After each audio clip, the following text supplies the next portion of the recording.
అందరికీ ఉద్యమ జేబీఎంలు మిత్రులు, ఉద్యమ కార్యకర్తలు, నాయకులు, సంఘాలు 2024 ఫిబ్రవరి నుండి అసెంబ్లీలో ఎస్సీ ఉపవర్గీకరణపై బిల్లు వచ్చేదాకా కూడా మన N9 మీడియా ద్వారా రాజ్యాంగ వ్యతిరేక అంశమైన ఎస్సీ ఉపవర్గీకరణకు వ్యతిరేకంగా రాజ్యాంగానికి లోబడి ఏ విధంగా మన ఉద్యమాలు నిర్వహించాలనే సందర్భంలో ఒక దిక్సూచిగా పనిచేసిన N9 మీడియా ద్వారా మరోసారి తెలుగు రాష్ట్రాల ప్రజలందరి ముందు రాబోతున్నాము. ముఖ్యంగా ఈరోజు అంశం 2 తెలుగు రాష్ట్రాలలో 1 ఆగస్టు 2024 వచ్చిన సుప్రీంకోర్టు తీర్పును అనుగుణంగా అని చెప్పుకుంటూ ఆ సుప్రీంకోర్టు తీర్పుకు వ్యతిరేకంగా, అంతేకాకుండా భారత రాజ్యాంగానికి వ్యతిరేకంగా 2 రాష్ట్రాల్లో ఎస్సీ ఉపవర్గీకరణ బిల్లులు ఆమోదింపబడ్డాయి. అయితే ఆంధ్రప్రదేశ్లో దాన్ని ఆర్డినెన్స్ చేశారని అంటున్నారు. కానీ తెలంగాణ రాష్ట్రంలో ఒక మనువాద రిజర్వేషన్ పోరాట సమితి MRPS అధినాయకుడు మంద ఏలియాను సాటిస్ఫై చేయడానికి దేశంలో ఎక్కడ లేని విధంగా పూర్తి రాజ్యాంగానికి తూట్లు పడడమే కాకుండా ఇచ్చిన సుప్రీంకోర్టు తీర్పుకు కూడా వ్యతిరేకంగా తెలంగాణ రాష్ట్ర ముఖ్యమంత్రి మనువాది రేవంత్ రెడ్డి గారు తీర్పు రాకముందే మేము అమలు చేస్తామని ప్రకటించిన రేవంత్ రెడ్డి అన్న విధంగానే అసలు రాజ్యాంగానికి సంబంధం లేకుండా, చివరికి సుప్రీంకోర్టుకు సంబంధం లేకుండా అతి ఉత్సాహంతో మొత్తం తుంగలో తొక్కుతూ 59 ఉపకులాలలో కేవలం ఒకటే మాదిగ సామాజిక వర్గంలోని మంద ఏలియా బ్యాచ్కు సంతృప్తి చేయడానికి మాత్రమే ఉత్తమ్ కుమార్ రెడ్డి కమిటీ కానీ, ఆ కమిటీ ఆదేశాలతో 1 మెన్ కమిషన్ అయిన doctor justice Shamim Akhtar committee కానీ ఆ రిపోర్ట్లు చదివితే స్పష్టంగా మనకు తెలుస్తుంది. అయితే ఇక్కడ జరిగింది ఏంటంటే, నేను ఎందుకు ప్రతిసారి రేవంత్ రెడ్డి మనువాది అంటున్నానంటే, భారతీయ జనతా పార్టీ అధినాయకుడు నరేంద్ర మోడీకి రేవంత్ రెడ్డి గారికి చాలా సత్సంబంధాలు ఉన్నాయని ఆయనే మీడియా ముంగట స్పష్టంగా చెప్పడం జరిగింది. సరే, ఆయన ఏ వాది ఉంటే మనకెందుకు కానీ, అయితే నేను చెప్పదలుచుకుంది ఏంటంటే, ఉత్తమ్ కుమార్ రెడ్డి నియామకము, దాని తర్వాత షమీమ్ అఖ్తర్ నియామకము ఒక రాజకీయ కుట్రలో భాగమే. ఆ 2 కమిటీలు వేస్తే ఒక జడ్జిగా రిటైర్డ్ అయిన షమీమ్ అఖ్తర్ ఇచ్చిన రిపోర్టు మొత్తం తప్పుల తడకతో ఉండడమే కాకుండా అటు మంద ఏలియాకు సాటిస్ఫై చేయడానికి ముఖ్యమంత్రి ఏ విధంగానైతే వన్ సైడ్గా ఉన్నాడో, ఆ ముఖ్యమంత్రి ఐడియాలజీని స్పష్టంగా ఆ 199 పేజీల షమీమ్ అఖ్తర్ రిపోర్ట్లో స్పష్టంగా చెప్పారు. అసలు వాళ్ళకు రాజ్యాంగం అక్కర్లేదు, ఆ రిపోర్ట్లో సుప్రీంకోర్టు తీర్పు అక్కర్లేదు. అరే ఎందుకు? కేవలం మొత్తం మాదిగ సమాజానికి సాటిస్ఫై చేయడానికి కూడా కాదు. ఇది స్పష్టంగా మంద ఏలియాకు మనువాద రిజర్వేషన్ పోరాట సమితికి మాత్రమే సాటిస్ఫై చేయడానికి ఆ కమిషన్ వేసిందని స్పష్టంగా తెలుస్తుంది. ఎందుకు అట్లా అంటున్నానంటే, ఒక 30 సంవత్సరాల నుంచి ఈ ఎస్సీ వర్గీకరణ మీద, SC/ST అత్యాచారాల మీద సీరియస్గా పనిచేస్తూ ప్రతి అంశం కూడా డాక్యుమెంటల్ ఎవిడెన్స్తో సహా దాంట్లో ఏమున్నది, వాస్తవాలు ఏంటిది, రాజ్యాంగబద్ధంగా ఏం చెప్తున్నది, బయట రాజకీయ పలుకుబడితో ఏమేమి జరుగుతుందని స్పష్టంగా ఒక కార్యకర్తగా అన్నీ అవగాహన చేసుకుని మాట్లాడే సందర్భం ఉన్నది. అయితే ఇక్కడ ఏమైందంటే సుప్రీంకోర్టు స్పష్టంగా చెప్పింది. 7 జడ్జిల ధర్మాసనంలో 140 పేజీల ఇచ్చిన జస్టిస్ డివై చంద్రచూడ్ స్పష్టంగా చెప్పిండు, ఎస్సీ వర్గీకరణ రాష్ట్రాలు చేసుకోవచ్చు, కానీ ఆ పంపకాల సందర్భంలో మిగతా ఏ కులాలకు కూడా రాజ్యాంగబద్ధంగా వచ్చే హక్కులను కుదించబడొద్దు. దాంతోపాటు రిజర్వేషన్లను ఇంకా అందుకోలేని నిరుపేద వాళ్లకు, నిరుపేద కులాలకు గుర్తించి వీళ్ళ వెనుకబాటుతనానికి కారణం రిజర్వేషన్లు అందుకోకపోవడమే అని నిర్ధారించిన తర్వాత రాష్ట్ర ప్రభుత్వం అటువంటి వాళ్లకు అదనంగా ఇవ్వమని స్పష్టంగా తీర్పు చెప్పింది. కానీ రేవంత్ రెడ్డి గారు వర్గీకరణ చేసి మందకృష్ణకు సాటిస్ఫై చేయాలన్న ఒక కుట్రలో భాగంగా సుప్రీంకోర్టు ఇచ్చిన గైడ్లైన్స్కు పూర్తిగా విరుద్ధంగా షమీమ్ అఖ్తర్కు ఇచ్చిన జీవోఎంఎస్ సైట్లో టర్మ్స్ అండ్ రిఫరెన్స్లో క్లియర్గా ఉన్నది. సుప్రీంకోర్టు చెప్పింది ఏదైతే ఉన్నదో దానికి పూర్తి విరుద్ధంగా టర్మ్స్ అండ్ రిఫరెన్స్లో పెట్టడంతో ఈ షమీమ్ అఖ్తర్కు కూడా ఆ మంద ఏలియాను సాటిస్ఫై చేయడానికి ఆయన రాసిన డ్రాఫ్ట్ క్లియర్గా తెలుస్తున్నది. ఆ డ్రాఫ్ట్లో అయితే సమాజం అంతా అది 1 మ్యాన్ కమిషన్ రిపోర్ట్ అంటున్నారు, కానీ నేను దాన్ని స్పష్టంగా చూసిన తర్వాత చదివిన తర్వాత అది కంప్లీట్గా తప్పుల తడకనే కాకుండా ఆ షమీమ్ అఖ్తర్ ఇచ్చిన 199 పేజీలలో షమీమ్ అఖ్తర్ తిరిగిన ఊర్లలో ఫోటోలు మాత్రమే వేసిండు. అంటే షమీమ్ అఖ్తర్కు సంబంధించిన ఫోటో ఆల్బమే తప్ప అది వేరేది ఇంకోటి కాదనుకుంటున్నా నేను.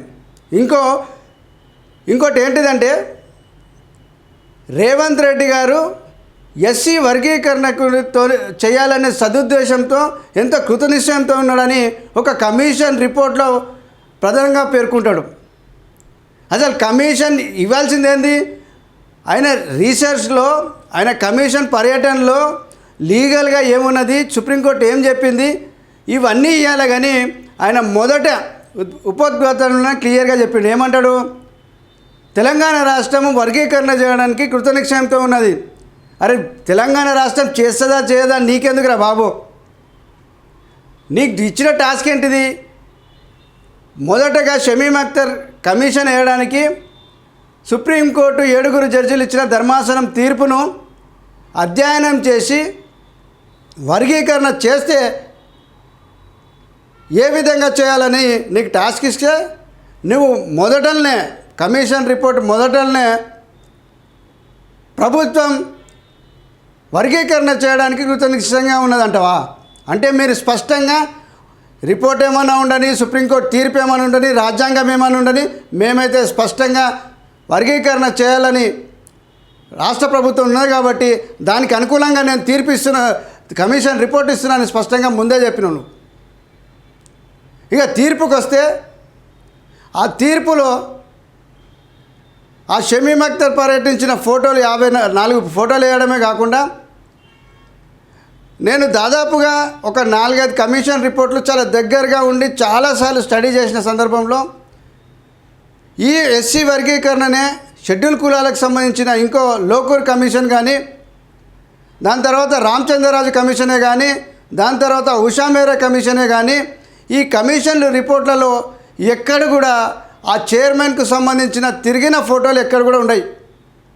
ఈయన 200 పేజీల రిపోర్ట్లో ఆ 54 పేజీ ఫోటోలు మాత్రం ఈయనే వేసుకున్నాడు. పోనీ సబ్జెక్ట్ ఏమైనా ఉన్నదా అంటే సబ్జెక్టు పూర్తిగా విరుద్ధంగా ఉన్నది. ప్రభుత్వము కృతనిశ్చయంగా ఉన్నదని ఒక కమిషన్ ఎంక్వైరీ చైర్మన్ ఏ విధంగా అంటాడు? అంటే స్పష్టంగా ఏదేమున్నా మేము వర్గీకరణ చేయాలనే వేసుకున్నామని తెలియజేయడమే కాకుండా రిపోర్టు కూడా తప్పుల తడకగానే ఉన్నదని మనకు స్పష్టంగా తెలుస్తున్నది. నా దగ్గర ఇప్పుడు అన్ని కమిషన్ రిపోర్ట్లు ఉన్నాయి. బిఎన్ లోకూర్ కమిషనే కానీ 65లో వేసింది.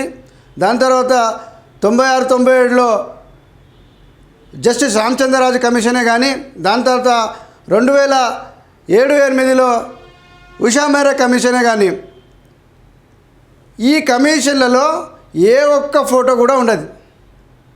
అంటే ఇదేంటంటే సైజ్ పెద్దగా చూపెట్టుకోవాలనే ఉద్దేశంతోనా లేకుంటే ఈ తప్పులనన్నీ కూడా కప్పుపుచ్చుకోవడానికి ఫోటోలు పెట్టడమే కాకుండా ఏ కమిషన్ రిపోర్ట్లనైనా గ్రాఫ్స్ వేస్తారు, ఏ పర్సంటేజ్ ఎట్లుంది ఏంటిది అని గ్రాఫ్ ఉంటుంది. కానీ దీంట్లో ఒక్క గ్రాఫింగ్ కూడా ఉండదు. చార్ట్లు కూడా అసలు సంబంధం లేని, అంటే వాళ్ళకు అనుకూలంగా మంద ఏలియాకు అనుకూలంగా ఉన్న అంశాలే పొందుపరిచి రాజ్యాంగబద్ధమైన అంశాలను ఎక్కడ కూడా ప్రస్తావించకుండా యావత్ రిపోర్ట్ ఉన్నది. అయితే ఈ మొన్న 17వ తారీఖున మన దగ్గర పెడితే 20వ తారీఖున అక్కడ ఏపీ అసెంబ్లీలో పెట్టారు. మన దగ్గర షమీమ్ అఖ్తర్ రిపోర్టు 199 పేజీలు ఉంటే ఆంధ్రప్రదేశ్కి సంబంధించిన రాజీవ్ రంజన్ మిశ్రా రిటైర్డ్ ఐఏఎస్ ఇచ్చిన రిపోర్టు 360 పేజీలు ఉన్నది. ఈ రెండు పెట్టి కంపేర్ చేయడానికి నాకు 3 రోజులు పట్టింది. కంపేర్ చేస్తే అసలు మన రిపోర్టుకు ఆ రిపోర్టుకు పూర్తిగా విరుద్ధంగా ఉన్నది. అది కొంచెం పర్వాలేదు, స్పష్టమైన ఆ ఫిగర్స్ కానీ డ్రాఫ్టింగ్ కానీ అన్నీ స్పష్టంగా ఉన్నాయి. సరే, అక్కడ కూడా తొండి చేస్తూ రాసిరు, అది వేరే విషయం అనుకో. కానీ తెలంగాణ రాష్ట్రంలో కేవలం ఆ 200 పేజీలు జర ఎక్కువ కనిపించాలని ఫోటోలు వేసి కొన్ని చార్ట్లు మంద ఏలియాకు సంబంధించిన అనుకూలమైన అంశాలను పొందుపరుస్తూ ఇక్కడ 199 పేజీలది ఉంటే అక్కడ 365 పేజీలు ఉన్నది. అందులో ఒక్క ఫోటో కూడా కనిపించదు. అన్ని గ్రాఫ్లు, చార్ట్లు, బెనిఫిషరీ డీటెయిల్స్ అన్నీ ఉన్నది. అయితే ముఖ్యంగా తెలంగాణ రాష్ట్రంలో ఆ ఉన్న 199 పేజీల్లో కేవలం ఒకటే పాయింట్ను దాదాపుగా 400-500 సార్లు వాడిండు.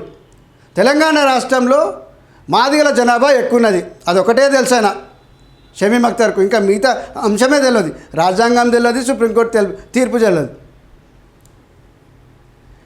తెలంగాణ రాష్ట్రం ఏర్పడింది 2014 జూన్ 2. నువ్వు డాటా ఎప్పటి నుంచి తీసుకోవాలి? 14 నుంచి 24-25 వరకు తీసుకోవాలి. కానీ ఆయనకు అనుకూలంగా అయినప్పుడేమో అలా ఒక డాటా తీసుకునేటప్పుడు యూనిఫామ్ డాటా తీసుకోవాలి. ఒక సందర్భంలో 2006 తీసుకుంటాడు, ఒక సందర్భంలో 2000 నుంచి 2004 తీసుకుంటాడు, ఓ సందర్భంలో 2021, 22, 23 తీసుకుంటాడు, ఓ సందర్భంలో 2020 తీసుకుంటాడు. అదే నువ్వు పక్క రాష్ట్రంలో తీసుకుంటే స్పష్టంగా 2014 నుంచి 2025 వరకు ఏమేమి జరిగింది, ఏ దాంట్లో ఏ బెనిఫిషియరీ ఉందని స్పష్టంగా ఉంటే, ఇక్కడ వాళ్ళకు అనుకూలంగా ఉన్నప్పుడేమో 2020 తీసుకుంటాడు, లేదు 2006 తీసుకుంటాడు. తెలంగాణ రాష్ట్రం అప్పుడు తెలంగాణ రాష్ట్రమే లేకుండా కదా, ఉమ్మడి రాష్ట్రాన్ని అన్నీ తీసుకొని వాళ్ళకు అనుకూలంగా ఆ రిపోర్ట్ను తయారు చేయాలనే దురుద్దేశంతోనే దాన్ని తీసుకురావడం జరిగింది. అయితే ఇక్కడ స్పష్టంగా ఏంటంటే తెలంగాణ రాష్ట్రంలో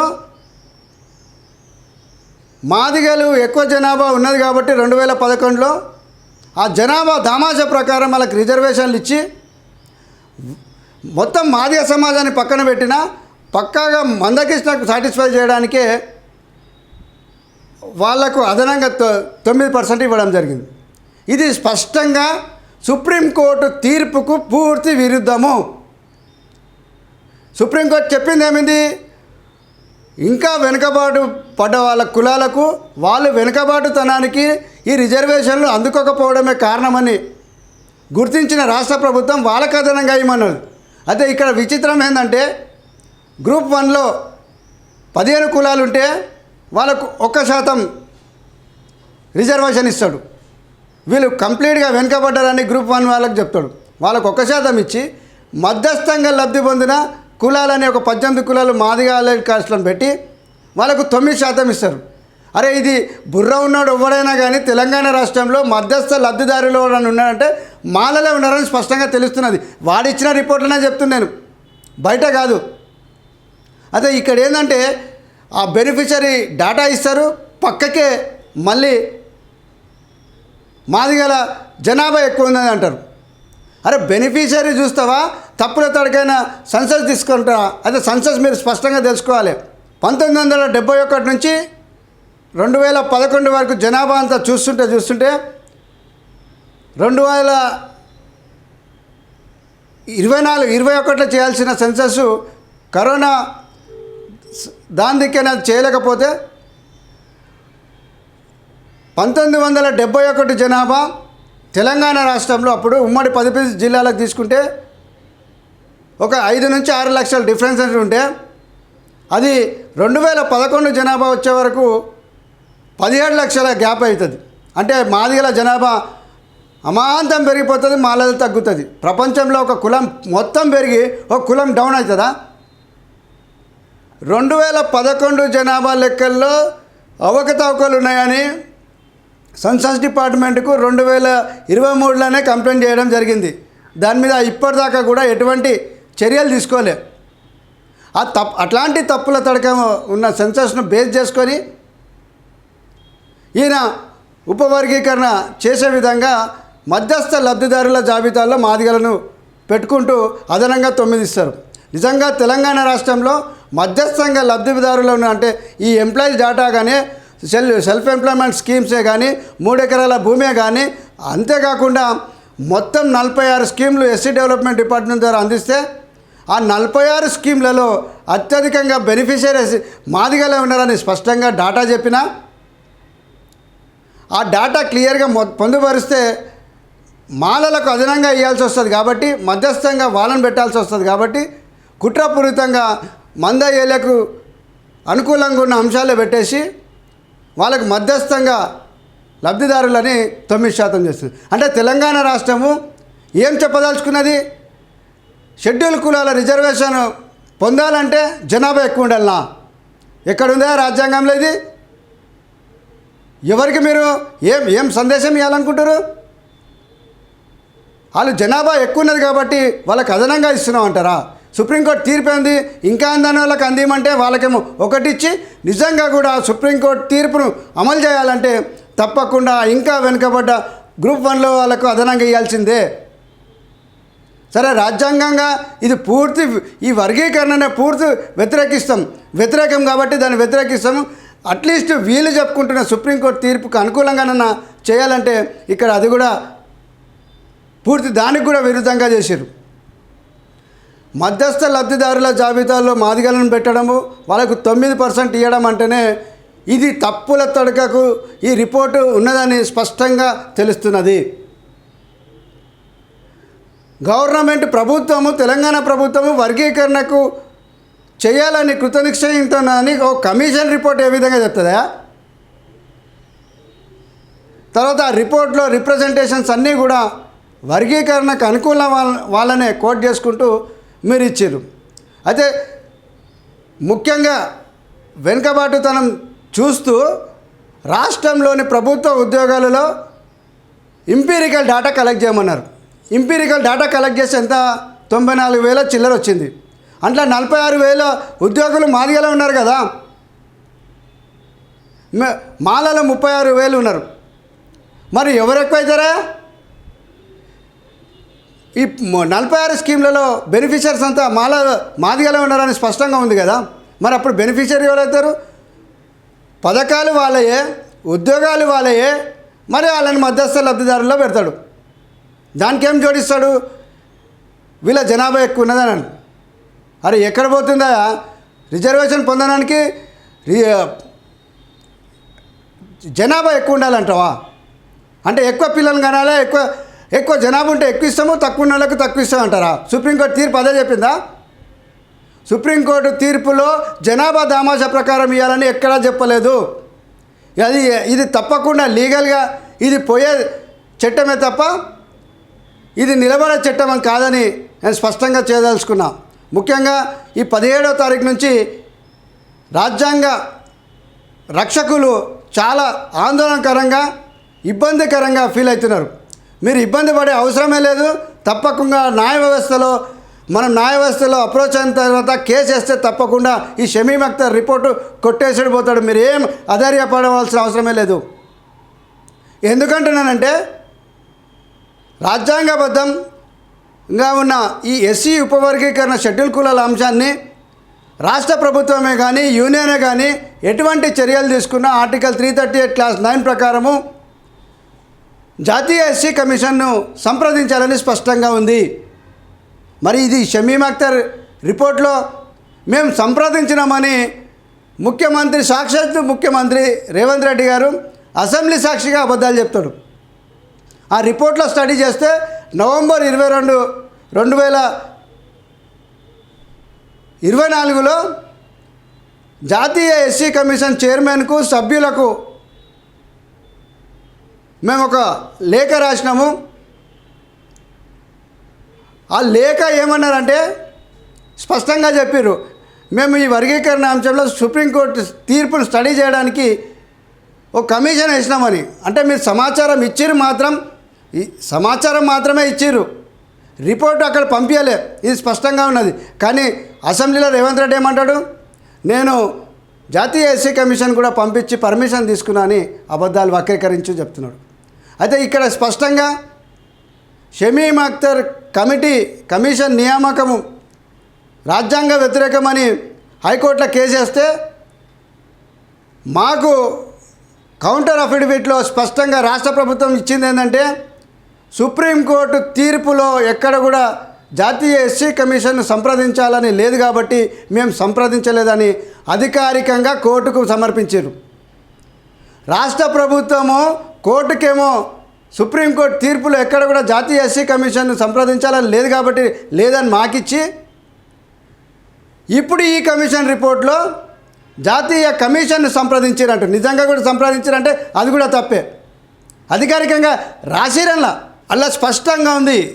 జాతీయ ఎస్సీ కమిషన్ను ఇట్లా కమిషన్ గురించి సర్క్యులేట్ చేసినాము అని స్పష్టంగా చెప్పారు. అయితే సంప్రదించాలన్న దాని మీనింగ్ ఏంటిది, కమ్యూనికేట్ చేసినామనే మీనింగ్ ఏంటిది అందులో స్పష్టంగా తెలుస్తుంది. అంటే రిపోర్ట్లో ఒకటి ఉంటుంది, కోర్టులో ఒకటి ఉంటుంది, ముఖ్యమంత్రి అసెంబ్లీలో ఒకటి ఉంటుంది. దీంతో స్పష్టంగా తెలుస్తున్నది ఏంటంటే ఇది లీగల్గా నిలబడే అంశం లేదు.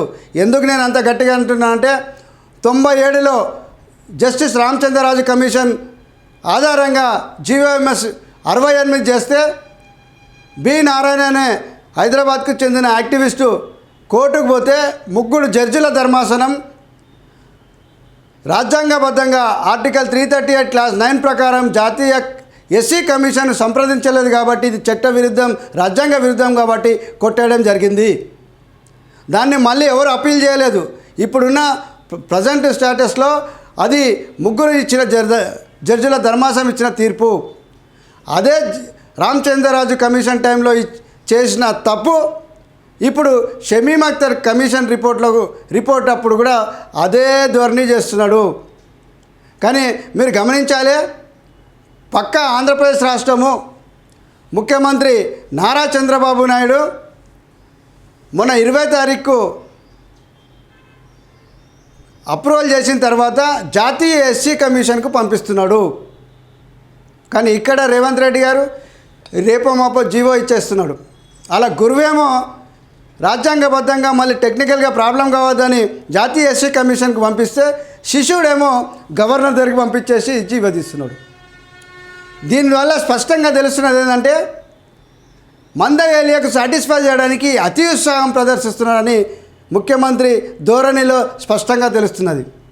ఎంత దారుణం అంటే 199 పేజీలు తీర్పును ప్రజాప్రతినిధులకు, అసెంబ్లీలో ఎమ్మెల్యేలకు, కౌన్సిల్లో ఇవ్వకుండా ఒక 9 పేజీల రిపోర్ట్ ఇచ్చేసి దాన్ని ఆమోదించారు. అయితే నేను స్పష్టంగా చెప్పదలుచుకున్నా, ప్రస్తుత తెలంగాణ అసెంబ్లీలో మాలా ప్రజాప్రతినిధులు అవుతున్నారో వాళ్ళందరూ కూడా దద్దమ్మలు. 9కి 9 మంది మాలా ప్రజాప్రతినిధులను కూడా దద్దమ్మలు. ఎందుకంటున్నానంటే మొత్తం మాల సామాజిక వర్గానికి చెందిన జీవితాలకు సంబంధించిన అంశాన్ని, వర్గీకరణ అంశాన్ని వ్యతిరేకించకుండా అట్లీస్ట్ ఆ రిపోర్ట్లో ఏమున్నదో కూడా స్టడీ చేయకుండా తలకాయ ఊపి ఏ విధంగా స్వాగతిస్తారు? వీళ్ళంతా కూడా తెలంగాణ అసెంబ్లీలో వర్గీకరణ బిల్లు పెట్టేటప్పుడు అడ్డుకోలేని మాల ప్రజాప్రతినిధులంతా కూడా జాతి ద్రోహులే. వీళ్ళకు వ్యతిరేకంగా మనం ఉద్యమించాల్సిన సందర్భం కూడా ఏర్పడ్డది. వీళ్ళ మీద మనం ఆధారపడితే మన పిల్లల భవిష్యత్తును మనమే నష్టం చేసుకునే వాళ్ళమవుతాము. అరే మీరు దాన్ని స్వాగతించినా కానీ అట్లీస్ట్ ఆ రిపోర్ట్లో ఏమున్నదో కూడా స్టడీ చేయడానికి అడగలే అసమర్థులా మీరు? ఒక వివేక్ గారు అడిగితే సాక్షాత్ ముఖ్యమంత్రి గారిని అడిగితే కూడా ఆ రిపోర్ట్ ఇవ్వలే. అదేమో షమీమ్ అఖ్తర్ రిపోర్టా లే రేవంత్ రెడ్డి ప్రాపర్టీ డాక్యుమెంట్లా? మొత్తం రాష్ట్రంలో ఒక 5 ప్రింటౌట్లు తీసేసి ఒకటి రేవంత్ రెడ్డి గారి దగ్గర, ఉత్తమ్ కుమార్ రెడ్డి దగ్గర, దామోదర్ రాజ్ నరసింహ దగ్గర, ప్రిన్సిపల్ సెక్రటరీ శ్రీధర్ దగ్గర ఉంటుంది. అసలు మన దామోదర్ రాజ్ నరసింహకి ఏ విధంగా కాన్ఫిడెన్షియల్ రిపోర్ట్ ఇస్తారు మీరు? మాలా ప్రజాపాతిలోకేమో 9 పేజీల రిపోర్ట్ ఇస్తారు, మాదిగలకైతే 199 పేజీల రిపోర్ట్ ఇస్తారు. ఇదే దామోదర్ రాజ్ నరసింహ ప్రాపర్టీ డాక్యుమెంటా, ఉత్తమ్ కుమార్ రెడ్డి ప్రాపర్టీ డాక్యుమెంట్లా, లేకుంటే రేవంత్ రెడ్డి డాక్యుమెంట్లా? ఇది మా జీవితాలకు సంబంధించింది. 54 లక్షల మంది జీవితాలకు సంబంధించిన రిపోర్టు, అంత ప్రాముఖ్యత గల రిపోర్ట్ను దొంగతనంగా దొంగదారిలో మీరు దాపెట్టుకొని 9 పేజీల రిపోర్ట్తో ఆమోదం పెండిన దాక పెద్ద గొడవ జరిగితే నిన్న మొన్న అది బయటకు రావడం జరిగింది. మీరు ఏదైతే రిపోర్ట్ పెట్టిరో ఆ రిపోర్ట్లో మా జీవితాలకు సంబంధించిన మాకు అన్యాయం చేసే అంశాలు ఉన్నాం, కానీ ప్రజాప్రతినిధులుగా ఎవరు నోరు ఇప్పలేకపోవడము మేము తీవ్రంగా వ్యతిరేకిస్తున్నాము. దాని పర్యవసానం భవిష్యత్తులో మీ కాంగ్రెస్ ప్రభుత్వానికి, రేవంత్ రెడ్డి ప్రభుత్వానికి, మీ నియోజకవర్గంలో మీకు కూడా వ్యతిరేకంగా మా ఉద్యమాలు ఉంటాయని మాల ప్రజాప్రతినిధులకు హెచ్చరిస్తున్నాం.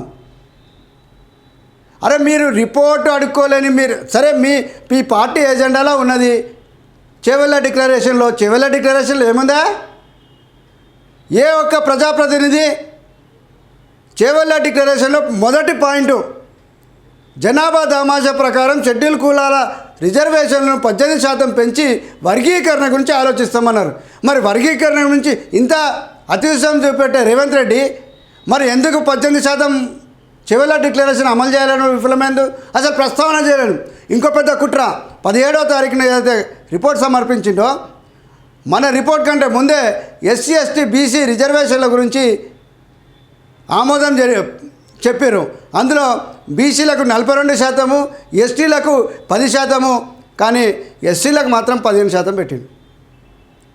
ఇదేం సామాజిక న్యాయమా? మీరు ఇచ్చిన చివరి డిక్లరేషన్లో మాది కూడా ఉన్నది కదా 18% చేస్తామని. నువ్వు ఎట్లయినా చేసినావు కదా. 67%కి మీరు రికమెండేషన్ ఇస్తారు గవర్నమెంట్కు. మరి మాకు కూడా 3% చేస్తే 70% అవుతుంది. 63% చేస్తూ మీరు కేంద్ర ప్రభుత్వానికి ఏదైతే పంపించారో అట్లనే 70% చేస్తే కూడా పంపించవచ్చు కదా. అంటే ఎస్సీలకు రిజర్వేషన్ ఎక్కువ చేయాలనే ఉద్దేశం మాత్రం ఉండదు. మిగతా వాళ్ళకు ఎస్టీలకు బీసీలకు పెంచాలని అంటే క్లియర్గా రేవంత్ రెడ్డి ప్రభుత్వము స్పష్టంగా ఎస్సీలకు వ్యతిరేక ప్రభుత్వం అని స్పష్టంగా తెలుస్తున్నది.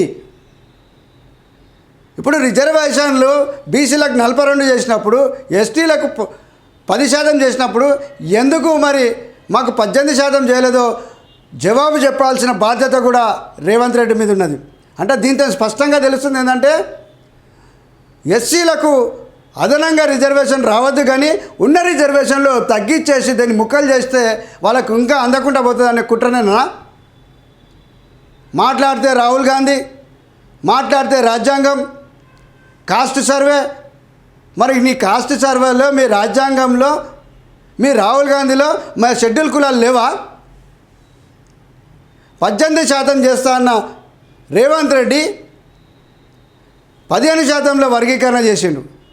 ఆ ప్రశ్న ఒక ప్రజాప్రతినిధిని అడిగితే మేము 2026న జనాభా లెక్కలు వచ్చినాక పెంచుతామంటాడు.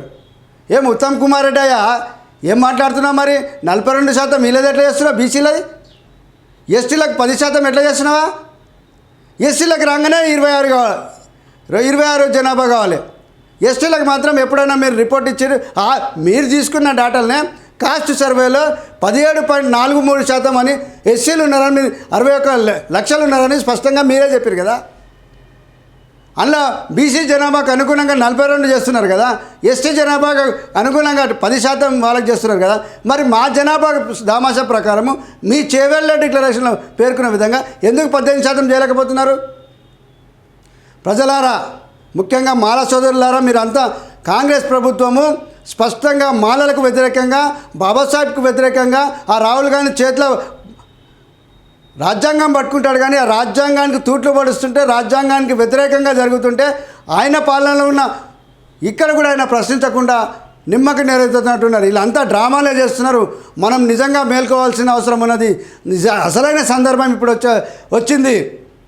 ఆ చేవల్ల డిక్లరేషన్లోని అంశాలను పూర్తిగా నిర్వీర్యం చేస్తూ మన ఇచ్చిన బడ్జెట్లో కూడా ఉన్నది. నేను స్పష్టంగా చెప్తున్నా, మీరందరూ మేల్కోవాలి. ఈ చట్టం రాగానే ఎస్సీ ఉపవర్గీకరణ చట్టం రాగానే మనము న్యాయస్థానానికి అప్రోచ్ కావాలి. మీరందరి సహాయ సహకారాలు అందించాలి. ఎందుకంటే మన ప్రజాప్రతినిధులను నమ్ముకుంటే మన పిల్లల భవిష్యత్తులను అగోచరంగా జరుగుతుంది. అందుకనే మన మాల ప్రజాప్రతినిధులను పక్కన పెట్టి ప్రతి ఒక్క కుటుంబం, ప్రతి మాల వ్యక్తులే కాదు, రాజ్యాంగ బద్ధంగా నడిచే ఆలోచన పరులందరూ కూడా ముందుకు రావాల్సిన అవసరం ఉన్నది. దీన్ని పెద్దగా లీగల్గా ఫైట్ చేయాల్సిన అంశము. ఎంత దారుణం అంటే, అరే మీరు వర్గీకరణ ఒప్పుకున్నా కానీ ఆ రిపోర్టు మీ ముఖ్యమంత్రికి అడుక్కొని, మీరంతా కాంగ్రెస్ ప్రభుత్వంలోనే ఉన్నారు కదా, కాంగ్రెస్ ప్రభుత్వంలో కొంతమందికి రిపోర్ట్ ఇస్తారు, మరి మీకెందుకు మీ ముఖాలు ఎడబెట్టుకుంటారా? మీరు మాల ప్రజాప్రతినిధులు మీరు వర్గీకరణకు మద్దతు చెప్పారేమో, అది వేరే విషయం. అరే ఆ రిపోర్ట్ అనేది తెప్పించుకోలేరా? ఆ రిపోర్ట్లో ఏమున్నదో చదవరా? మీ చెవెళ్ళ డిక్లరేషన్ మాకు కూడా 18% ఉన్నది, మీరు ఇవ్వాల్సిందని అడిగారా? సరే వాళ్ళు ఇస్తారా లేదా తర్వాత విషయం. ఇవన్నీ చేయకుండా ఏదేదో మాట్లాడుకుంటా పబ్బం కట్టుకున్నారు. ప్రజలారా, మాల ప్రజలారా, అందరూ మేల్కోండి. మనము ఈ షమీమ్ అఖ్తర్ రిపోర్ట్ ఆధారంగా చేసిన ఎస్సీ వర్గీకరణ చట్టం వచ్చిందంటే ఇమీడియట్గా న్యాయస్థానాలకు అప్రోచ్ కావాల్సిన అవసరం ఉన్నది. దాంతోపాటు ఉద్యమాలు కూడా చేయాల్సిన అవసరం ఉన్నది. అదే నేను స్పష్టంగా మాలలకు ఒక పిలుపునిస్తున్నా. తప్పుల తొడక షమీమ్ అఖ్తర్ రిపోర్ట్ ఆధారంగా మొన్న 17వ తారీఖున ఎస్సీ వర్గీకరణ బిల్లు ఏదైతే పెట్టిర్రో దాన్ని మీ ప్రాంతాలలో అంబేద్కర్ విగ్రహాల దగ్గర తగలబెట్టాలని పిలుపునిస్తున్నా. బాధ్యతగా మీరు చేయాల్సిందే. ఏదో ప్రజాప్రతినిధిలో ఏదో సంఘాలు పిలుపునిస్తే చేస్తాయని కాదు. వాళ్ళ వైఖరి అసెంబ్లీలో చూసుకున్నాం మనం. అందుకనే మనమే బాధ్యతగా మన పిల్లల భవిష్యత్తు గురించి మొన్న పెట్టిన 17వ తారీఖు పెట్టిన బిల్లును, దాంతోపాటు షమీమ్ అఖ్తర్ కమిషన్ రిపోర్ట్ను కూడా తగలబెట్టి నిరసన కార్యక్రమాలు చేయాల్సిందే. ఎప్పుడైతే చట్టంగా ఏర్పడి గవర్నర్ సంతకం తర్వాత చట్టంగా వస్తే ఆ చట్ట ప్రతులను కూడా తగలబెట్టమని పిలుపునిస్తున్నా. ఇంతనే కాదు, మీ రిజర్వ్డ్ నియోజకవర్గాల్లో ఉన్న మాల ప్రజాప్రతినిధులకు అందరూ కూడా మహిళా సంఘాలుగా, మహిళా సంఘాలుగా పిలుపునిస్తున్నా.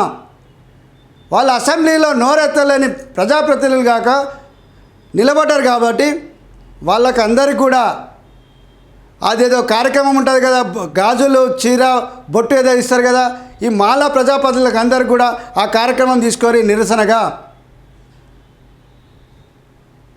అందరి ప్రజాప్రతినిధులకు అందరికీ కూడా మాకు అన్యాయం జరుగుతుంటే నువ్వు నోరిప్పలేవు కాబట్టి నిరసనగా ఆ చీర, బొట్టు ఇచ్చే కార్యక్రమాలు తీసుకోవాలని పిలుపునిస్తున్నాం. దాంతోపాటు లీగల్గా బాటిల్కు మీరందరూ కూడా అందరి భుజస్కంధాల మీద ఈ ఒక్కరు వేస్తానో ఇద్దరు వేస్తానో కాదు, మొత్తం మాల సమాజం అంతా కూడా అలర్ట్గా ఉండి గతంలో 97లో కానీ 99లో కానీ 2000 సంవత్సరంలో కానీ ఏ విధంగా లీగల్గా ఫైట్ చేసి మనం గెలిచినామో అదేవిధంగా అదే స్ఫూర్తితోని అదే ఐక్యతతోని మనం ముందుకు పోవాల్సిన అవసరం ఉందని తెలియజేసుకుంటూ, దానికి మీరందరూ కూడా బాధ్యతగా అన్ని విధాలుగా ఆర్థికంగా కానీ మోరల్గా కానీ అన్ని విధాలుగా సహాయ సహకారాలు అందించాలని పిలుపునిస్తూ మరోసారి మీకు స్పష్టం చేస్తున్నా. అదే మిత్రులారా, ఎన్ఎన్ మీడియా ద్వారా మీకు స్పష్టంగా పిలుపునిస్తున్నా.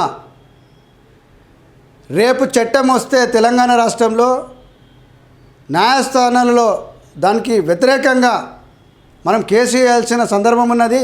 దాంతోపాటు ప్రజాక్షేత్రంలో ఉద్యమాలు ఉధృతం చేయాల్సిన బాధ్యత ఉన్నది. కాబట్టి ఈ రెండు అంశాలు కూడా ప్రతి మాల కార్యకర్త కంపల్సరీ భాగస్వాములై ఉద్యమం చేయాల్సిన బాధ్యత ఉన్నది.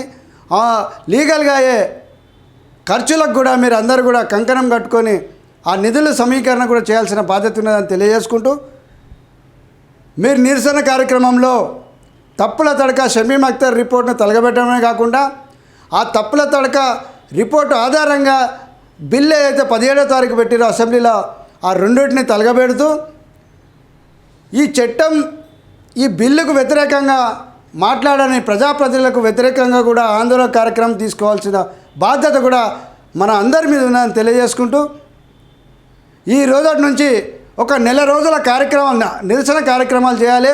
దీంతోపాటు అతి ముఖ్యంగా తెలంగాణ రాష్ట్ర ముఖ్యమంత్రి మనువాది రేవంత్ రెడ్డి గారి దిష్టి బొమ్మ ప్రధానంగా తలగబెట్టాలని పిలుపునిస్తున్నా.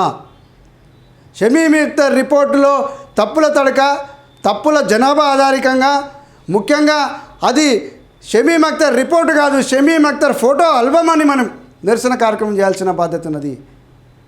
దాంట్లో ఉన్న అంశాలను ప్రతిదీ కూడా మనకు వ్యతిరేకంగా ఉన్నది, రాజ్యాంగానికి వ్యతిరేకంగా ఉన్నది, ముఖ్యంగా సుప్రీంకోర్టు తీర్పుకు వ్యతిరేకంగా ఉన్నది. ఈ అంశాలన్నీ కూడా మీరు తెర మీద తేవాల్సిన అవసరం ఉన్నది. కొన్ని అంశాలు కొన్ని బెనిఫిషియర్లను పెట్టి ఉద్యోగాలలో వాళ్ళే ముందున్నారని చెప్తున్నది. అదే సందర్భంలో సంక్షేమ పథకాలు కూడా వాళ్ళే ఎక్కువ తీసుకున్నట్లు స్పష్టంగా చెప్తున్నారు. దానికి కొండి వేస్తూ వాళ్ళ జనాభా ఎక్కువ ఉంది కాబట్టి అని చెప్పి వాళ్ళను అది చేస్తున్నారు. ఇవన్నీ కాకుండా రోస్టర్లకు కూడా మనకు అన్యాయం జరుగుతున్నాయి. 5 పోస్టులు వస్తే కానీ మాల పురుషునికి ఉద్యోగం వచ్చే సందర్భం లేదు. ఇది కుట్రపూరితంగా అటు జనాభాలోనూ ఇటు రోస్టర్లోనూ మొత్తం రిజర్వేషన్ల పంపకాలలోని అన్యాయం జరిగింది. సుప్రీంకోర్టు తీర్పులో స్పష్టంగా ఉంది. రాజకీయ పలుకుబడితోని ఒక కులాన్ని కానీ ఒక గ్రూపుని కానీ అధిక ప్రాధాన్యత ఇచ్చేసి వాళ్ళకు అదనంగా ఇస్తే మీరు కోర్టును ఆశ్రయించవచ్చని స్పష్టంగా చెప్పింది. ఈ పంపకాలలో మాలలకు అన్యాయం జరిగిందని స్పష్టంగా తెలుస్తుంది. మాలలకే కాదు, గ్రూప్ 1లో ఉన్న ఇంకా రిజర్వేషన్లు అందుకోవాలని నిరుపేద కులాలకు అన్యాయం జరుగుతుందని స్పష్టంగా తెలుస్తుంది. 2 గ్రూపులకు అన్యాయం చేస్తూ ఒక గ్రూప్ను సాటిస్ఫై చేయడానికే 9% ఇచ్చిర్రు.